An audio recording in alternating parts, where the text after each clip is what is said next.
আসসালামু আলাইকুম রহমতুল্লাহি ওয়া বারাকাতুহু। যারা ভাবছেন শাবানের মধ্য রজনীতে আমল করবেন, শাবানের মধ্য রজনীতে যে আমলগুলো রয়েছে সবগুলো নকল আবাদত।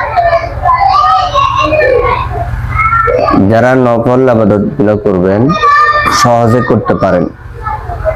জামাতের সহিত এশার নামাজটা আদায় করবেন। এশার নামাজ আদায় করার পরে আপনার কিছু সময় কোরআন তেলাওয়াত করেন,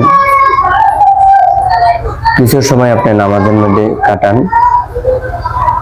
কিছু সময় আপনি জিকিরের মধ্যে কাটান, কিছু সময় আপনি আল্লাহ তাআলার কাছে ক্ষমা প্রার্থনা করেন, আল্লাহর কাছে কান্নাকাটি করেন, নিজের গুনাহের জন্য মাফ চান।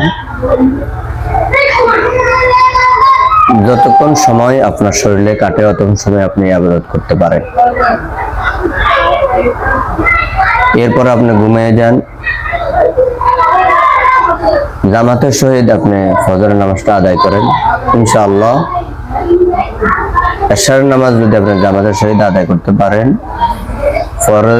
ফজরের নামাজ যদি আপনি জামাতের সহিত আদায় করতে পারেন, পুরা রাত্র আপনি ইবাদত করার সওয়াব পেয়ে যাবেন। যারা এই নফল ইবাদত গুলা করতে চান করতে পারেন, কোনো সমস্যা নাই। এই নফল ইবাদত গুলো করতে যাই আপনার যেন ফজর নামাজটা যেন না চলে, ওদিকে লক্ষ্য রাখতে হবে। শাবানের মধ্যে রজনী ইবাদত করবেন, দিনে রোজা রাখবেন। আল্লাহ তাআলা আপনার এই ইবাদত গুলা যেন কবুল করে, আল্লাহ যেন আপনার ইবাদতের উসিলা করে নাজাতের ফয়সালা করে। আসসালামু আলাইকুম ওয়া রাহমাতুল্লাহি ওয়া বারাকাতুহু।